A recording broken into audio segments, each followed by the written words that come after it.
Hello and welcome to Cabernet Chronicles, a podcast where I, Aimee Lynn, tell some stories and history and stuff to Mr. Donny over there. Well, I like to be known as the Peanut Gallery for the most part, but yes, you can call me Donny. Yes, his name's Donny.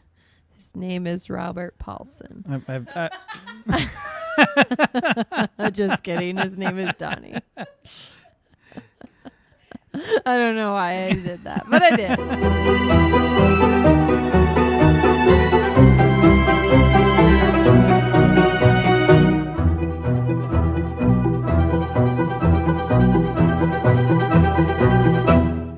So, Donny, do you happen to like diamonds?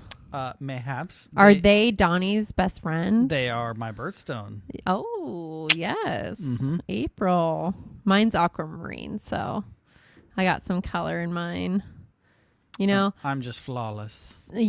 Diamonds aren't always flawless. No, that's trust me. part of the I'm anything but flawless. of the cut, clarity, and all that jazz with natural diamonds.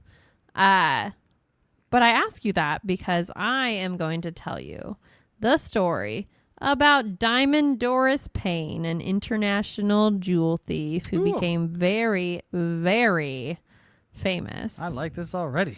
Yes. So the sources for today's story is her autobiography called Diamond Doris. Wait, she committed a bunch of crimes and wrote a book. Yes. And profited from it. That's great. Yes, she did. Diamond Doris, the true story of the world's most notorious jewel thief. And it's also the world's most. Wow. Yes. So Doris Payne and Zelda Lockhart are the ones who wrote it. It is honestly one of the most enjoyable audiobooks I have ever listened to. It is only 6.5 hours long, so it's not too long. And she is so fucking funny. She is so funny. She is so funny. She is wild. If you don't like cursing or anything, why are you here? But also, if you don't like cursing, her audio book is probably not the thing you should listen to. Wait, so does somebody interview her and she's talking, or is there like a pre-programmed script and somebody? The other source of this is a documentary called "The Life and Crimes of Doris Payne," and in that. She is talking and they reenact a bunch of her stuff and it's great.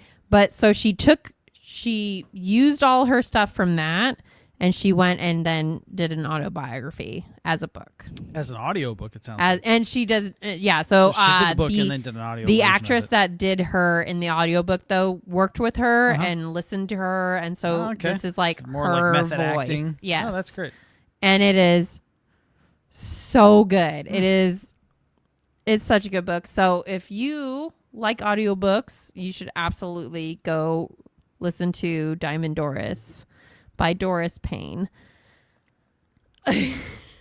So let's circle back. How does an international jewel thief become to be? Well, she was born October 10th, 1930 in the mining town of Slab Fork, West Virginia. Ooh. Her dad is an African-American miner and her mother is a native seamstress. And native is in like... she's a part of the Cherokee Nation. Oh, okay. Yeah. So she is the fifth of 6 children that she says are stair-step children. So they were born so close together that her mom only barely had time to like recover, and then she's like pregnant with the next one. Man, dad's right on top of it. Yes. So she's number 5. She has 3 older brothers, 1 older sister. Wow. And then when she is 7 years old, her mother gives birth to her youngest brother, Johnny. Wow. And in her book, though, she talks about how much she hated him being born because like he took attention away from her mom. Because one of the things within Doris's childhood is her father is very abusive towards her mother. Not towards the children, but towards her mother. So she describes her mother as a very attractive, refined native woman with very long hair past her waist, but she always wore it braided and pinned in 2 buns because her father wouldn't let her wear her hair down unless she was in the bedroom. I'm sorry, did you say her father wouldn't So her father would not let her mother wear her hair down unless she was in the bedroom because he was so jealous. Yeah, I gotcha. Okay. Yeah, and she describes many instances of abuse that she witnessed, but one of the things that she says is, quote, "I knew from an early age that I was going to have to protect my mom and that no man was going to make me a prisoner in my own home or abuse me or beat me. And if a man ever thought of striking me, that was going to be the end of them," end quote. So in this, though, she then starts playing house, but she has an imaginary husband named Vernon that she would literally like beat back. So everything she saw her father do to her mother, she would then pretend to be able to do something back to Vernon, her imaginary husband. So she does this for a while. Then one day, at the age of 12, Doris is helping to make beans, and she hears a loud thud, and she comes out of the kitchen to find her father standing over her mother, kicking her in the ribs. Jesus. Doris went back into the kitchen and brought out a pot of beans and bent over her father and yelled, "Get off my mother. Get off of her now." And then poured the boiling beans down her dad's back. Yeah, that's great. Yeah. So awesome. he went into the bathroom. He came back out with like a towel on his back, and instead of punishing her, all he said was, "Well, I'll be damned." But in that moment, her and her older sister were able to convince her mother to leave their dad. So her mother leaves and she goes to work for Saks Fifth Avenue as a seamstress. And what this year is 1942. Okay. So this is important, though. Her mom is now a seamstress for Saks Fifth Avenue, and that means now she knows how to make very fine, fancy clothes, which comes into play later. That's why I told you that part of that story. But her mother comes back after a year. No retaliation from the father as of yet? No. Wow. So the mother comes back after a year because Doris started her period and she needed her mom. And the dad starts being jealous again, and her mom went back to just not having a life. And Doris felt guilty. However, she says, quote, "The difference was between me and my mom. I was never going to have a man control me in my own house. I would always make my own money. I was always going to take care of me and mine. But at that point, I didn't know how I was going to do that," end quote. So laying the groundwork of how she becomes the person she becomes is what I'm doing right now.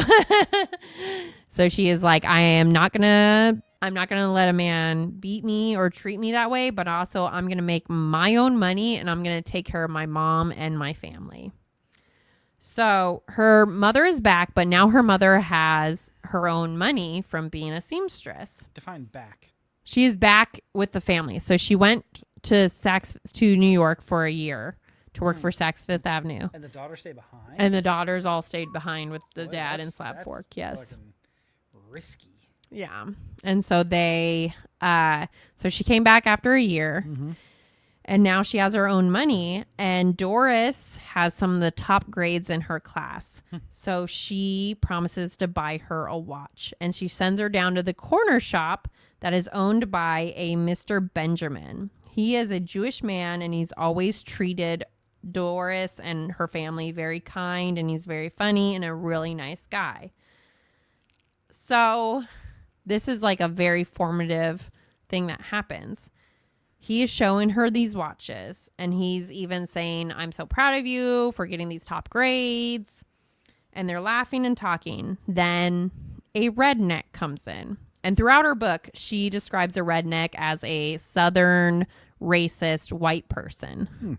Imagine so that. there are, yeah, right. So that's what she means by redneck. So anytime later she'll say redneck, and it will mean it's a Southern racist white person. So a redneck comes into the store. And then all of a sudden, Mr. Benjamin, who has always been so kind and so nice to her and her family, because remember, she is a half black, half native girl. Got some ethnicity to her. So she is lighter skinned. Yep. But this is one of the first times that she has experienced this with someone that she thought was on her side, because he's Jewish. So her mom explained, well, Jewish people are also being persecuted. So that's why he knows, like, he feels what we feel. That's why he's an ally. But in this moment, a redneck comes in and his demeanor changes completely. He snatches all of the watches off of her arm and looks at her with disgust and goes and talks to the redneck, acting like he doesn't care. He doesn't like Doris. And Doris is like, disgusted? Wait, holy shit. Like, so he's like looking at her with disgust. Yeah. He's like, no, I mean, she should be disgusted. Like, fuck this guy. Well, so instead she was like, yeah, fuck this guy. Fuck this guy. And he had forgotten one of the watches on her wrist. So she starts to walk out the door. But instead of walking out with the watch, she decides to embarrass him. And she turns around and says, oh, Mr. Benjamin, you forgot this one. And gives him back the watch in front of the redneck. The redneck is just like, I can't believe you would show watches to this little black girl. Uh-huh. And, but in that moment, she realized, gotcha, bitch. Yes, in that moment, she realized that she could confuse people and make people forget that what they had brought out to them. But most importantly, quote, I was ready for war against him and all his brothers. End quote. All the other jewelers. Yes. So Doris started to practice her newfound gift at the farmers markets. She would talk to the farmers and start to confuse them and watch them and study which farmers were most tired and most frustrated, because in this, it was also super chaotic because the farmers market was right next to where all the women would line up on Fridays to grab their husbands' checks from the mines. Oh my God. So they would then literally go to the farmer's market to pick up groceries with those checks. So she was able to confuse them enough to where she would get free groceries and even sometimes a couple dollars from these farmers markets. At 16 years old, Doris and her friend got on a bus and they went to Cleveland. So they're in West Virginia, and then they go to Cleveland, Ohio, and they walk into a department store. And the department stores at the time had malt counters. And she told her friend, she was like, I can like malt counters, like where like soda, like malt. Yeah, yeah. Well, so as I know it, malt is usually put into milkshakes to add, like, that's what I'm talking about. Yeah, but I didn't realize it was put in sodas. No, it's so you said something about sodas. Like it's like a soda counter. That's what I mean. Oh, it's like it's a malt counter, soda counter. Interesting. Okay. And like a chocolate malt. Yeah. Milkshake. Yeah. Yeah. Okay. Yeah. That's terminology difference. Sorry. That's it. So Doris is telling her friend, no, I can make people forget. I promise you I can make your people forget. So while her friend is sitting at the malt/soda counter, she goes up to the jewelry counter and she actually already has a whole character in her mind. So she goes up and she talks about how she's a freshman at the University of Akron, home for the weekend. And she's just looking for a watch that her dad wants to buy for her. They start talking about the world's economy. She is getting this guy to just like really ingratiate himself with her as well.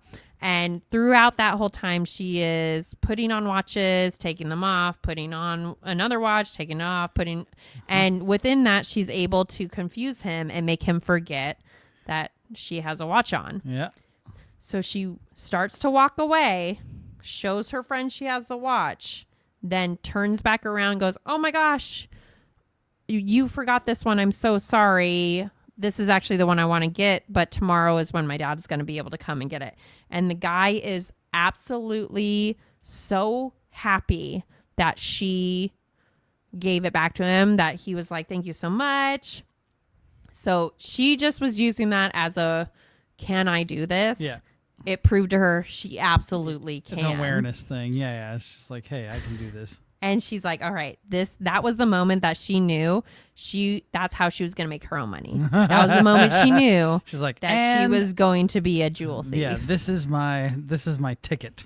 So she starts studying Harper's Bazaar, Scarlett O'Hara, all the things in order to find out what kind of things to wear, how to act. She starts practicing characters and having confidence and walking to her room like she's she owns the intelligent, place. Though, because she can very clearly intelligent. have communications or conversations about the economy, how things are going. She's got the gift of gab, right? Yes, absolutely. And she also has the gift of knowing exactly what someone wants to hear, what they need to hear, what they need to think. Yep.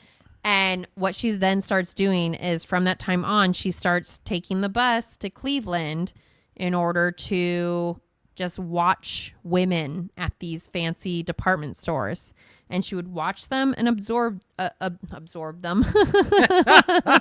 Well, but she would absorb what was happening around her, and she would see what they needed to wear, what they needed, how they needed to act. And what she realized was that if you were wearing the right brands, the right jewels, the right purses, and the right price tag, they don't bat an eye. They would enthusiastically help people. That's right. She also realized that having her Southern twang was like, because she was from West Virginia, probably flattering. Was actually like detrimental. So she started practicing her British accent. Really? Oh, interesting. And she started practicing smoothing out the twang in her own voice. That's hilarious.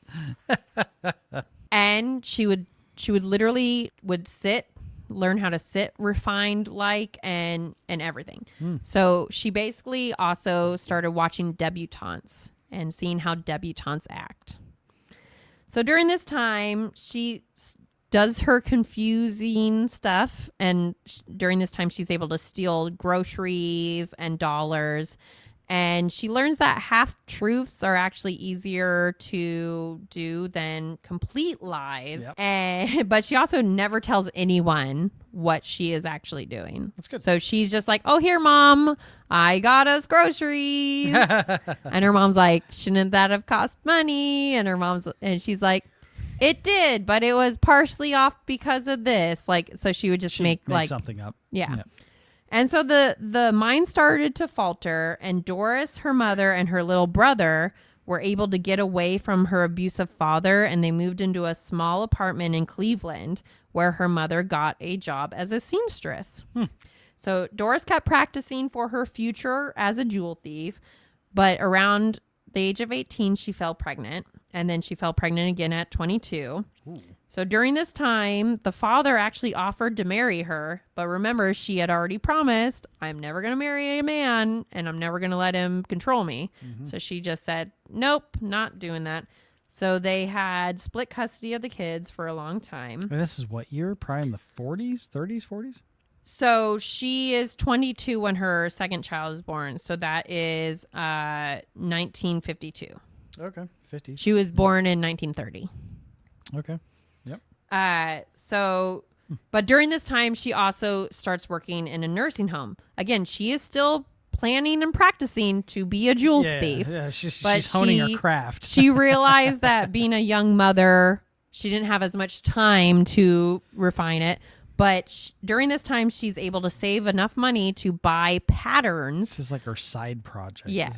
This is a side hustle. She's able to buy patterns for very fashion dresses. Yeah. And she's asked her mom to make them start for her. making them. Oh, wow. That's a great idea. Holy smokes. So once her mom is able to get the time to make them, and she has lost her baby weight, Doris is now 26. Her mom has now sewn the dresses, but she needs one more thing to really complete her jewel thief costume, as she Some calls jewelry, perhaps? Yes, exactly. Got to blend in with the crowd. She actually, what she does is really smart, is she knows that if she looks like a moneyed married woman, then more people are willing to do things. Right. Yeah. You got a rock on your finger. So she goes to steal an engagement ring set. There you go. Now, during this time, she Round had one. Yes. Yeah. So during this time, she had a coworker that was at the nursing home with her, and her coworker couldn't afford the money to pay for her mom's medicine. So Doris comes up with a scheme where Doris is her nurse, and she brings one of the dresses that her mom has sewn and has her put it on, and she's a white woman. And they go into this department store, and she's leveraging her. Yes. Her patience. So she has no, not her patients. It's her coworker. It's her coworker. But she has her coworker act like she's a very feeble, frail woman who's getting married, and by the end of it, she's basically able to convince this man that she's getting married to this other guy who is obviously using her for all her money, and she's an heiress, and she wants to pick out her wedding set. So during this time, Doris does her thing and starts to confuse the guy and is able to put a wedding set into her pocket. Yeah. So then she signals her. Yes. Cameras. Yes. So she signals her coworker, and she's like, all right, let's go. So they leave. And she's able to convince. So what's funny about this too is she's able to convince her coworker, like, all right, we can't do that again. We can't do this again. And she's like, oh yeah, you're right. We can't do it again. And Doris just gave her $100. Was like, here you go, $100. That's a shit ton of money back in the day. Yeah. Well, so the wedding set they stole was $1,500. Do you want to guess what the equivalent is to now? I'm gonna guess about $8,000. $17,000. Double what I thought. Holy cow. Yes. Over double. So she goes to a pawn shop. Oh! And she sells it. And there's no serial numbers back then. People weren't wise to that. So she sells it. And what she does is she buys a larger, even better looking set. Because one of the things about Diamond Doris is she actually never gets caught with any of the diamonds that she steals. And all the jewelry she has bought. She bought. Yeah. That's great. So she buys a new and better looking, larger diamond engagement ring set. She buys a Gucci purse, a hat, and matching shoes. Yeah, Gucci's been around for a long time then. God completing her jewel thief costume as a moneyed married woman of class. Yeah. I mean, back then, I think the repros were probably pretty sparse, pretty few and far between. So when you saw the name brand, it was like, oh, this person's not messing around. Exactly. Right? Like there's no cheap knockoffs at that point. Nope, there's not. There is not. So at age 26, so 1956, Doris is now planning her very first campaign. And what she does is she looks through all these magazines and she finds a wedding set that she really likes. And so what she does is she comes out in her fancy clothes that her mother has sewn for her wedding set that she has just bought, and her matching shoes and her matching hat. She takes the bus to Pittsburgh, the Clark Building, which at the time had the MGM Grand studios, like MGM studios in it. But on the second floor, there was a jewelry store. So she goes into the jewelry store acting like she's someone famous from the studio up above. She has confidence. She goes to the clerk. She does her thing of trying on different ones and everything. And she's able to get him to bring out another tray. But also within that, what she does to get his, confidence? No, not confidence. Well, the buy-in. So that she is who she is. Well, not just that. So she gets his trust by she actually takes one of the rings and puts it to the side. Yeah. And then goes, oh my gosh, where'd that ring go? He's like, oh, I don't And know. he's Let me like, oh go my into the God. back. And so now he's freaking out like, oh my God. And then she pulls it out and it's like, oh, I found it. It just fell down right here. Here Yeah. you go. And so he's like, oh my God, yes, thank you so much. So this woman could have stolen from me, but Yeah. she didn't. Yeah. So in that, she That's good. so she says that he brought out diamond rings that were between, $1,000 to $20K, and she pocketed a $20K emerald cut diamond ring. Do you guess how much $20K in 1956 So if is now worth? $1,000 I thought was 8,000, turns out to be 17,000. We're looking at 17 times the original value. So at $20K, you're looking at 10, 200, 400, but just shy of 400. So probably 350 grand is my guess, roughly. 232,000. Okay, 232. Yeah. This is Cabernet Chronicle math. Thank Yes, you. right. We haven't really paid the math budgets. It's fine. What's 100 grand?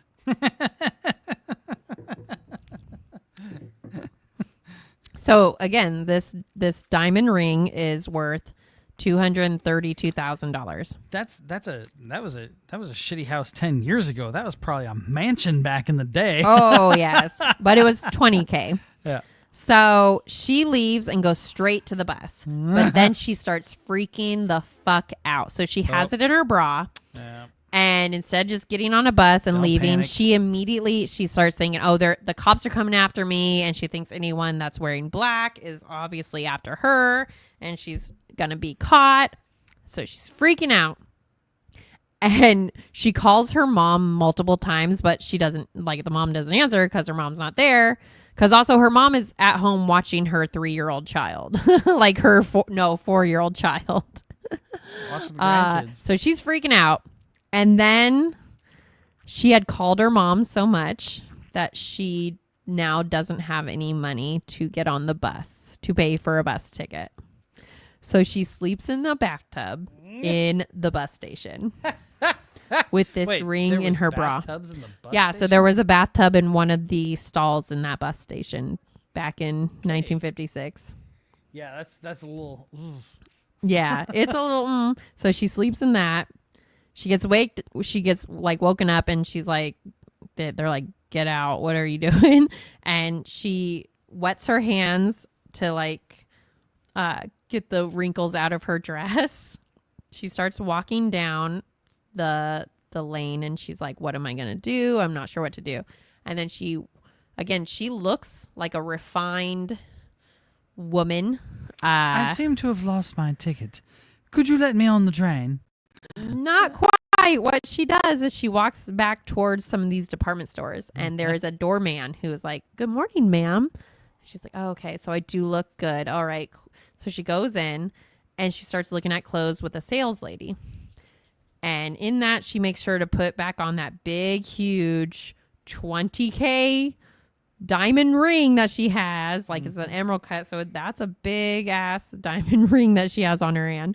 And she starts to show it to gesture to show it to the saleswoman, and the saleswoman's like, wow, that's such a beautiful diamond ring you got on. And she's like, and then she's an actress in her heart. She started to cry and she said, my husband has just left me and I don't know what to do with it. I just want to get rid of it and sell it.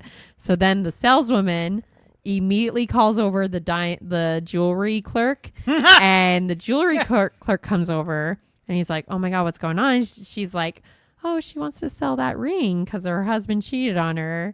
And he's like, well, how much do you want to sell it for? And Doris, not knowing how much it actually costs, oh no, she said, well, I guess I'll sell it for like $7,000. I don't know. So he literally goes to the back, grabs $7,000 in cash and just gives her $7,000. Here you go, dumbass.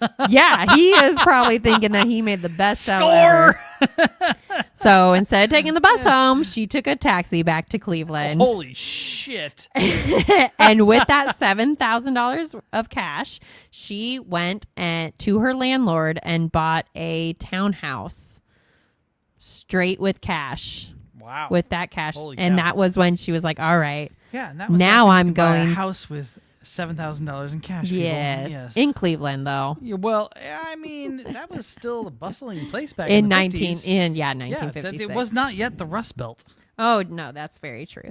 So she is like, all right, this is going to work. So she keeps doing it. But she also starts to research Do we know when the FBI had been established yet? I don't know. around that time. Or somewhere in there. Yeah. Yeah, I was gonna say because that's a lot of detective work to get from state to state with all the transactions and everything. Like that's a lot of work.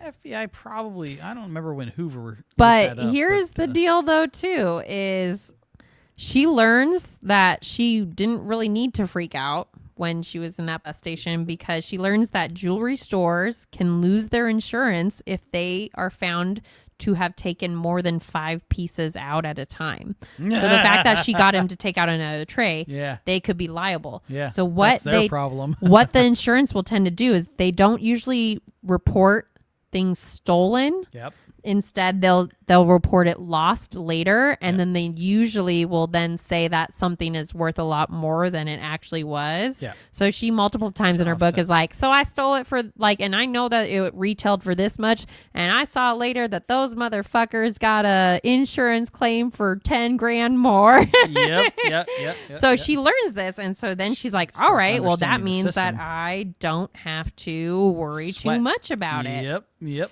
And she keeps doing small heists within Cleveland and selling to pawn shops, but she knows that she needs to find a buyer. So through the grapevine, she hears about a man named Harold Braunfield and his AKA Babe. So I'm going to talk about Babe and he has connections to politicians, to bankers, to lawyers, to everything. And he hears about her what she does, and he doesn't believe her at first. So he actually has her go to a place where he is friends with the person To see if what she does actually works. And she does it, and it works. Yeah. And so he's now like, all right, yes, let's be in business together. So they He's are like, I in have distribution. Your acquisition. yes. So they're in business together, and they become partners. So she steals, he sells the pieces, and they split it. And he also teaches her more crime stuff. So he teaches her the concept of the price of doing business. So sometimes you gotta lose a diamond ring or put out money and bribe people as a price of doing business. That's right. And he also tells her to never steal the biggest piece in a That's right. place because a little more low key. you got to do the middle ground ones that's because right. they're not going to be They're not gonna looking freak out as at bad. those ones as bad. When you steal the top end, that's when they start Yes. going to the police and they want to Exactly. investigate. It's like, just steal some low end shit. So he teaches her to always do that, and they become friends. They also become very intimate Best sexually. buds. Oh shit. Well, so in her book, so again, she never lets him stay at her house, though. So he's a married man, and she's actually friends with his wife to the point where his wife teaches Doris how to spot fake fur. They are friends, and she finds out later that the wife has a genetic disease where she gets super tired and doesn't have energy. So in the morning, Babe would come over. They would have sex. She doesn't have any energy. They, He's banging it they out. would they would then talk business. Yeah. And then he would leave. But sometimes they would go to New York, and at one point she's in California. Sure. And Traveling so out. she's doing this, and for 10 years they are partners, and they Wow. are doing this. Fucking hooking it up. 10 years is Yeah. a lot of money. And so around this time too, her kids go to live with their dad. This is before the advent of laser inscription on diamonds. Yes. Oh, yes. So while she's in California, though, she is actually arrested in Pasadena for one of the things that she stole, but they didn't know it was her. They actually tried to pin it on a famous guy's wife, and then they when they were wrong, then they were like, well, here's another black woman in the vicinity. And it was like when a lot of racial tension in LA was happening. Yep. And so she was able to get out of there very quickly, very easily through her lawyer saying, but during that time they did fingerprint her and give her a number. And she says, quote, that number they gave me would come to bite me in my ass 30 years later, end quote. 30 years, wow. Yeah. So for 10 years, that's basically her life. But she starts pulling away from Babe, sexually at least, and she meets a man named Kenneth. And during that time, that's when she stops her relationship with Babe. And Babe is pretty jealous, and he's trying to get back with her and everything. And she says in her book how she answered the phone, and she goes, Babe, I'm here with my best friend. Like, don't worry, no man's here with me. Like, that kind of thing. And it's actually Babe's wife. And she's like, Babe has just died. Doris goes to the funeral, and she's very sad. And within that, she goes, oh, wait, I think I did actually love Babe. Nope. Yep, here comes the wave of emotions. Oh, yes. Yeah. And in that wave of emotions, she realizes that she has no more connections in the U.S., but she also has everyone knows her face now in the U.S. Yeah. So she decides to go international. Yep, I was gonna say that's the international component right there. Yes. Get sick of the U.S. environment. It's like, whoop, gotta go. Yes. So she decides to go to Monte Carlo.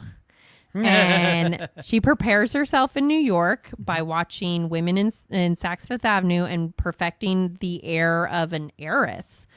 And in late summer 1974, she's 44.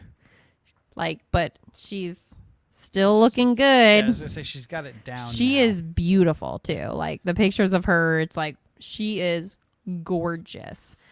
She is 44. She goes to Monte Carlo and she checks in at the Hotel de Paris. And she... De Paris. De Paris. Yes, actually, you're right. That's actually how I should have said it. You're right. So on the table of her hotel, there is an ad for Cartier. And she says, it's like they just wanted me to steal from them. It's like, come, take what we have. However, during this time, she says she did 3 things wrong. First, she took the largest diamond ring they had. She fucking knew better. She did know better, but remember, she's having grief from Babe dying. She's kind of running away from her feelings. That does not change the rules of the game. Oh, I know. But also, she didn't actually... Normally, she researches the piece that she's going to steal. So then she knows it's not the most expensive one. She didn't do that this time. So she steals a 10-carat diamond ring. Jesus Christ. Worth $500,000. In what year? In 1974. So how much do you think that is now? I'm going to say 2.5 mil. 3.2 mil. Holy shit. So, her second thing she did wrong was she didn't change on the way to the airport. Oh! And her third thing she did wrong was she waited for a plane to New York instead of just getting on the very first plane that she could. Get you the fuck out of there. Yeah. So, Monte Carlo authorities find her of course. And detain her. Yeah, of course. But does she still have the fucking gem on her? Yes, she does. She's fucked. So... Wait. Wait, did she confuse them too? She kind of. So she goes to the back, and this is just the airport police, so it's not the actual police yet. This is great. And she's just talking to them and ingratiating them and talking about their families and learn all. Yeah. And the female officer, she then was like, "Oh, it's really cold in here. Are you guys going to have to strip search me? I think you're going to have to strip search me, right?" And the lady's like, "Yes, we're going to have to strip search you." So she says, "Well, can I do it one by one? Because I'm cold." And she puts the diamond in a handkerchief and then coughs puts it in her mouth. Ah! Then she takes off her pantyhose and her they boots. Can't find it and they're it's in her shaking. fucking mouth. They're shaking out all of her stuff. They give her back her pantyhose. She then coughs again into her handkerchief. Sets the handkerchief down. And she puts the it handkerchief. in the jacket. No, behind. In the back of her pantyhose as she's putting on her as she's putting her girdle back on.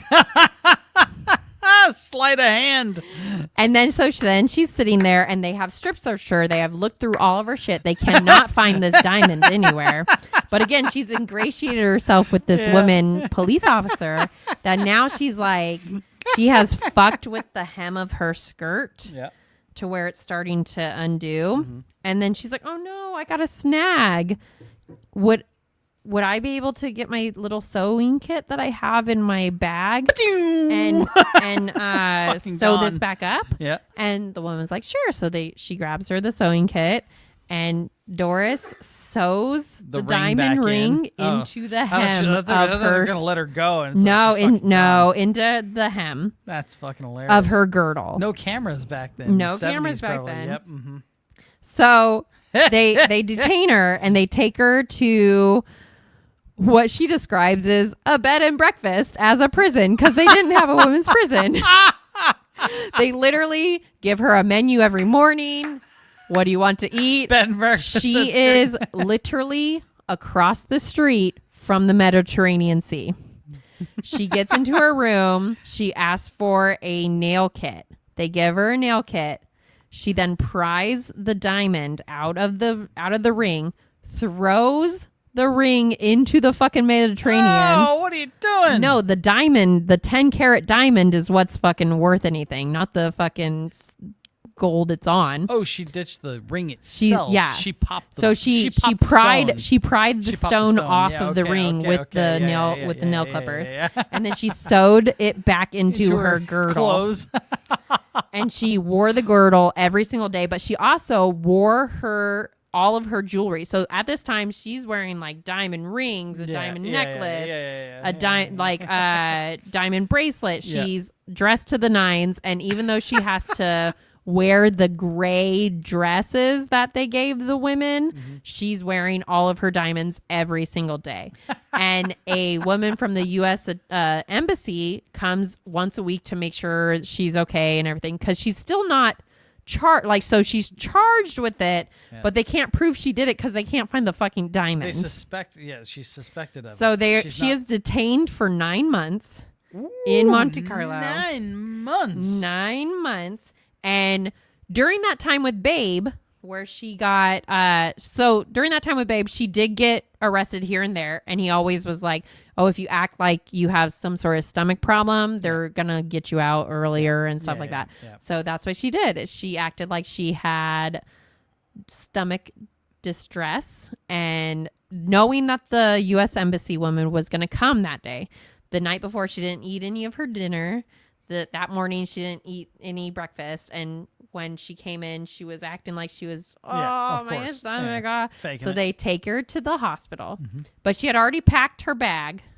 They had taken her to the hospital. She's wearing all of her jewelry, and again, it's not, no one suspected anything because she always wore all of her jewelry. She always did her hair. She always did her makeup. So it wasn't a big. So she's ready to rock and roll. So, but she didn't do her hair and makeup that day. So then the embassy woman was like, oh yeah, she's definitely not okay. So they take her to a hospital, but this hospital is just a little thing run by nuns. Yeah. And she's able to wiggle her way out. She jumped out of a bathroom window. Fuck. And was able to get a Nigerian cab driver to take her. Yeah, and I'll then give you this set of earrings if you. He then told I'll give you my diamond ring. Yeah. Like earrings if you do this. But not only that, he told her how she could get a new passport because they had her passport. Shit. So she calls up Kenneth. Aiding and abetting. Yes. So she calls up Kenneth, the guy that she's been dating, and he sends his daughter with $5,000 of her money to Monte Carlo. They check into a hotel, and at that time, you would just give your passport number. So she just gave a random passport number to them because she was like, "Oh, I lost my passport." It's a log. It's Yes. not a validation. Yes. So because then she used it for the hotel, she was able to then go to the U.S. embassy, like a different U.S. embassy, say I lost my passport, and this is like, here's proof that I checked in somewhere with that passport number. And then that's her first fake U.S. passport she gets. and it's named Phyllis is the name that she chooses. So then she takes a plane back to New York. Right back in it. Where now she's like, okay, well, shit. I don't know. Where do I sell this? So she sends Kenneth into a place and she's like, you need to go act like I bought a diamond for my woman and she left me. You need to really sell it because he'll tell you where to then you can sell it.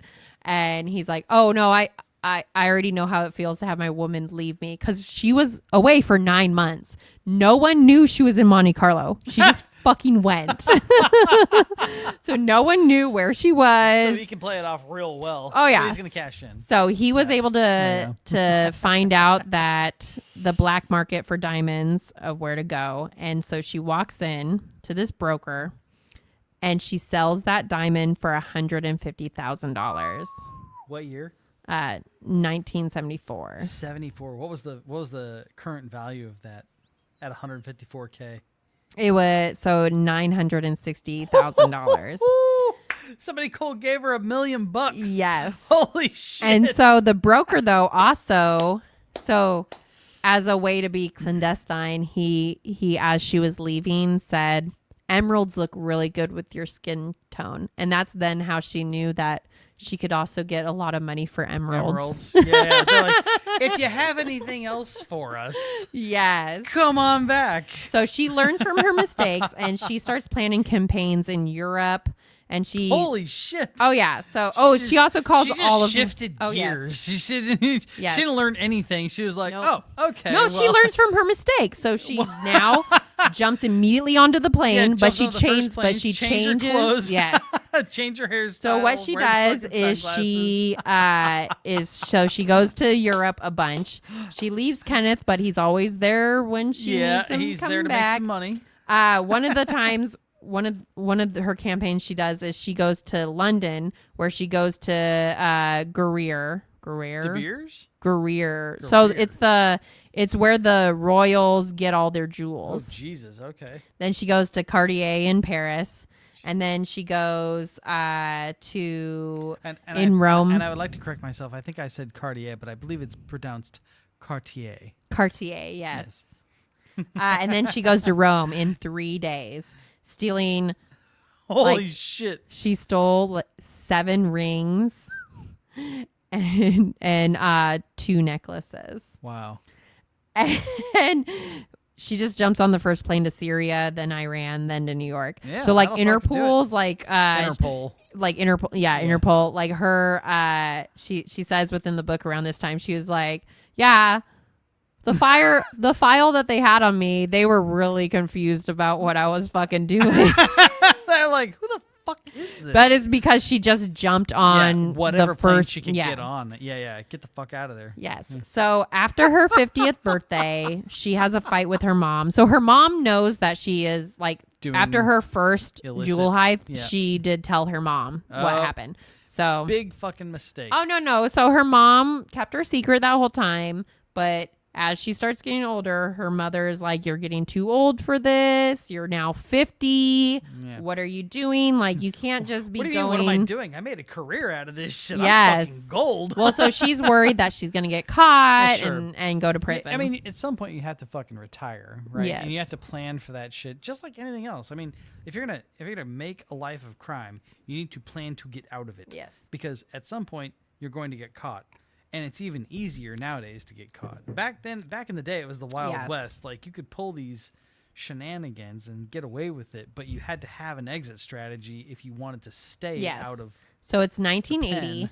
It is around her 50th birthday, Uh-huh. and her mother tells her she's too old, and they get in this fight. And this is also just how like petty she was. Is she was just like, well, for the first time ever, I went overseas with no fucking plan because I was so fucking mad at my mom for telling me I was too old to be a jewel thief. And she ended up in Zurich, Switzerland. And there, she doesn't have a plan, and she ends up stealing a Rolex. Okay. And instead of going to the airport, Chunk of change. she goes dancing at a bar. Oh, should have gotten on a train or something. Get the fuck out of the country. How'd that work out? Yes. Well, again, she was like so upset with her mom and everything. And so she was just like, woo, I'm going to do this. So she gets caught. Literally, she didn't know that the club she was at would like had like not like live stream, but like had video on for the outside, and so the police saw her dancing in the club. Yes, Jesus. And so the lights turn on. They grab her. They then put her on a train back to so. She had traveled to a different city, so she wasn't in Zurich anymore. Did she have the things on her? No. Nah. So again, she's never been caught with any of the stuff on her. Yeah, that's great. But so they parks it. Yeah, so they take her to the train and they put her on the train with no supervision guards because they're like, oh, this train goes straight. Only goes straight to this place. But the train made an unexpected stop for water, so she jumped off the train into the middle of a cornfield, and she was able to find another Nigerian cab driver that actually brought her to a woman who would make fake documents for her, who made another fake passport for her. Shit. And took her. So moral of the story. Yes. Well, if you're ever in a jam and need documents. Nigerian cab drivers. Oh, that's great. So the authorities are looking. I want to test this now. Right? This is 1980. But the authorities are looking for Doris Payne, so she now has a new name on her passport. But the Nigerian cab driver took her to one of the most remote ways to get out of the country through the through some random border, probably. Yeah, through the mountains, and it's snowy and everything. And so she was worried. She shows her passport. He barely even looks at it, and he's like, "Just go, just go." It's fucking so cold now out she's here. out of the country. Yeah. She then gets on a plane to New York. Comes back to New York. A cha-ching. Yes. So Doris actually kind of calms down a little bit because her mother then has cancer. And so she doesn't want to go to prison with her mother having cancer or be gone too long when her mom has cancer. And then her mother does lose her battle to cancer. And Doris at that time then turns... What year was the cancel battle lost? When she was around 57. 57. So that's makes it 1987. 87, yeah, okay. Yeah. I was just trying to make the correlation to watch for the patterns of something like cancer popping up in the changes in food production and how that impacts people. She had lung cancer, and they lived in a mining community. Oh, yeah, so she basically had black lung. Yeah, is what her mom had. Yeah. But so during that time, the feds are onto her for passport fraud. Nope, there we go. There's the feds popped up somewhere. J. Edgar Hoover. Literally, there's there's a federal officer that comes to her mother's house almost every single day to say hi and helps her mother through cancer. Yeah. And her mom actually straight up said, "I don't think he actually wants to get you. I think he just really likes hanging out with me," basically. That's what they like you to think. And so the mom, so the mother dies. And that's how feds work. Yeah. And Doris decides to just turn herself into the feds during that time. For what? For passport fraud. Okay. So she turns herself in, and she is sentenced to 2 years in jail for it. That's it. But she escapes federal custody during a hospital visit. So again, she fakes the stomach stuff, and she just walks out the fucking hospital. Bye. That's great. But when she comes home, her house has been raided and all of her legal jewels are now gone. Mm-hmm. So now she's takes all nothing. Yeah, so she takes all her stuff, puts it in storage, and because one of the things about your house getting raided by the feds or by the police or anything, if they take something for evidence, you're probably never going to see that again. Yeah, you're not So that all happens. She's still with Kenneth. It's almost like civil forfeiture. You never see that shit again. Exactly. So she gets all that, and then she's like, well, fuck. Now I don't have my real jewels. It's fine. She gets a new fake passport. And she does a large heist in Tokyo. And when she gets back... When she gets back from Tokyo... No, she didn't come back to the U.S. Why would you do that? She did come back to the U.S. Oh, that's dumb. That's a dumb move. Yeah. Well, she did. She got away, and then she went and did it in some other country. You should have just fucking stayed in some other country. Why would you come back to the United States? The FBI are clearly the FBI. The FBI is now like, oh, right, whatever. Because never in the history of FBI have I ever heard them go, fuck it. That's basically what they did. That's basically what they did. What the fuck? I don't know how she fucking pulled that off, but that's basically what she did. She went to Tokyo, did a heist there, came back, and Kenneth said, quote, baby, you went all the way to Tokyo to steal some shit with all this shit to steal in the U.S., end quote. And Doris felt that sounded like a plea to stick around, so a week later she flew to Greece for a year. So in Greece, she would go and steal jewels, then sell them, and then on the weekends she'd go to like Egypt to party and have fun and eat shit. And then she'd go back to Greece. Like this is the advent of the CEO. Yes, like I'm pretty sure this is like the life that they live. Oh yeah, when they possibly can. And it's all fucking illegal. Like, they shouldn't fucking get away with any of this shit. They should be locked up in jail. Yeah. No, so she's living the life. Yeah. And so she does come back after a year. And when she comes back, she finds out that Kenneth has cancer. And he dies only a couple months later. Ooh. They had spent 25 years together, and she never let him sleep at her home. Look, you can get into this, but you can't get into this. Yes, it's not happening. So after that, though, she's very sad, and she just stops caring. Okay. So she goes on a 12-year spree where she stole literally something every single month from every single state in the United States. And the feds didn't really, like, they weren't Again, they never caught her with anything on her. With anything on her. So they could never actually pin it on her. Yeah. Can't prove it. So it's now 2007. She is age 77 years old. 2007. Holy shit. And she sees an ad for a square cut $55,000 diamond ring in Denver, Colorado. And she says, quote, I was on a plane before you could say boo. End quote.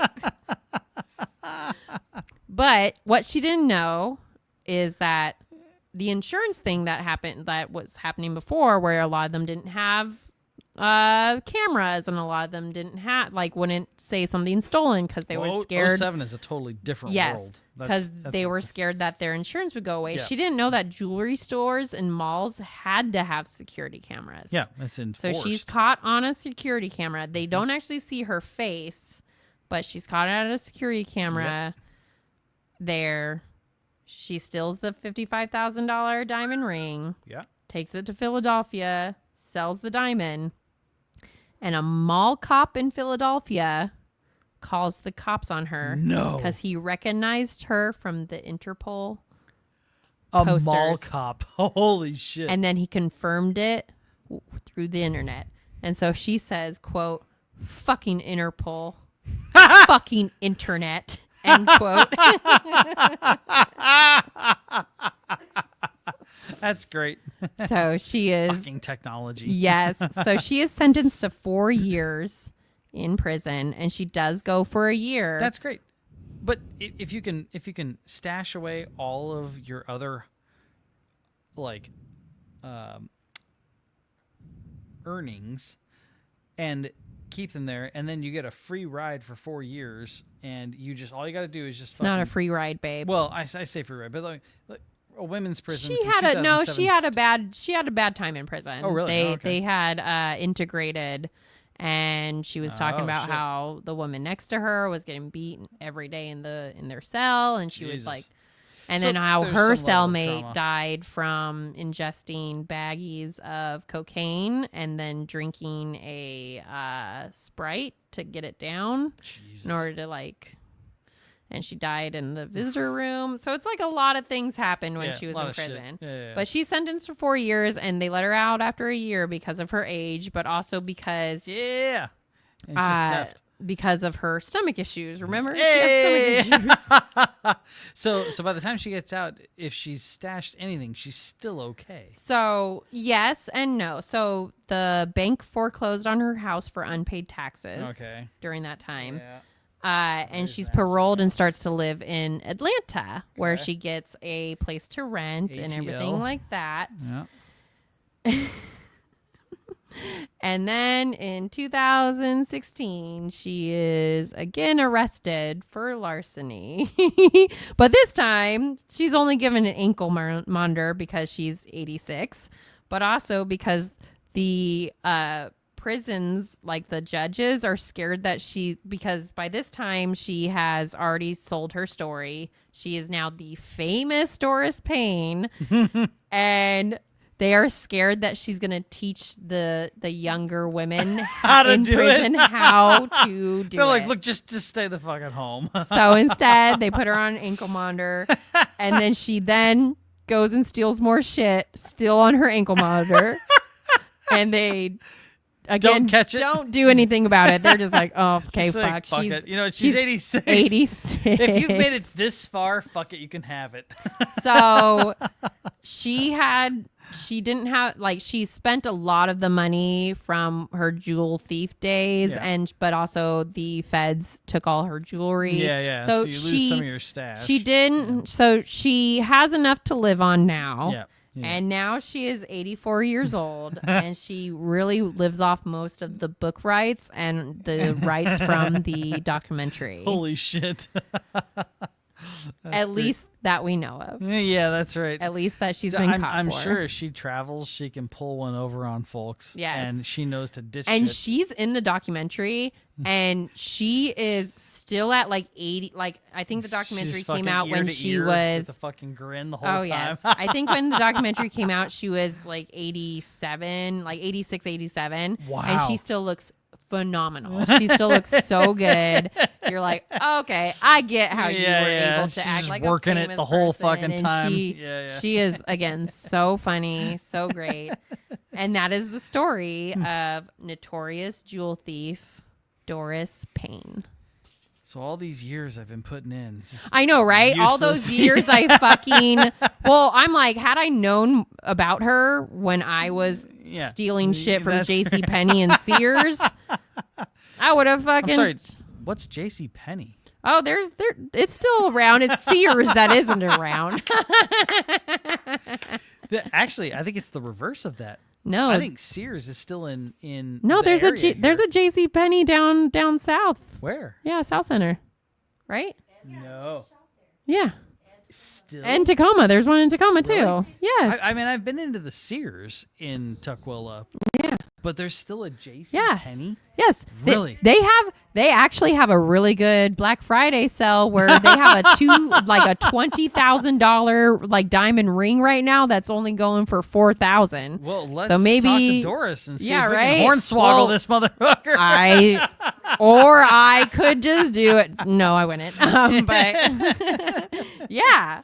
So now I'm going to look it up. I'm going to have to go onto the internet and find out where the nearest JCPenney's are. It's Because I right didn't think they down were still in existence. Yeah, they are. They're barely in existence. Yeah, they got to be hanging on by a thread. You know, yeah. I mean, me stealing all my clothes from there didn't that's help. Right. But and If you're wondering why JCPenney has gone out of business, it's right here. Yeah. Yeah. Statute of limitations, motherfucker. Statute of limitations. Yeah, I was a burgeoning little thief, but had I known I could have graduated to jewel thief. Well, if the socioeconomic gap could close, we wouldn't have this problem with children stealing from department stores because they can't afford clothing. So there's that. I mean, that's true. That's true. Anyway, that's a nice way to end the... Yes. Well, a nice way to end it is that Doris did exactly what she said, which was she took care of her mother. She took care of her kids. She took care of herself. And she never, ever, ever let a man sleep over at her home. Life lessons, people. Touche. Yes. So thank you so much for coming and being on this wild ride. Please go and either buy or listen to Diamond Doris by Doris Payne and have a wonderful day.